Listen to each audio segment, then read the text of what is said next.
IPL 2026 mini యాక్షన్‌లో orange army ఎక్కువ mistake చేయకపోతే డెఫినెట్‌గా వాళ్ళు 2026 ఐపీఎల్‌లో ది బెస్ట్ టీమ్ అయితే అయ్యే అవకాశం ఉంటుంది.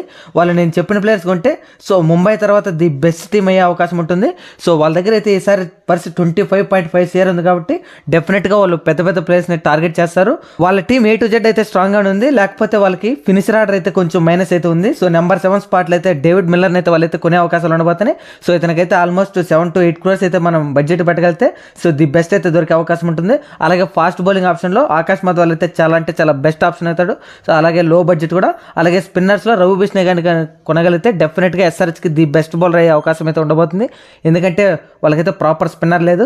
సో డెఫినెట్గా ఈ ముగ్గురు ప్లేయర్స్ కానీ వాళ్ళు కానీ కొంటే డెఫినెట్గా SRH టీం 2026 ఐపీఎల్లో కప్పు కొట్టే అవకాశం ఉంటుంది. సో చూసారుగా SRH టీం యాక్షన్లో అయితే వీళ్ళు ముగ్గురిని కానీ పిక్ చేయగలిగితే సో 2020 ఐపీఎల్లో ది బెస్ట్ టీం అయ్యే అవకాశం అయితే ఉండబోతుంది.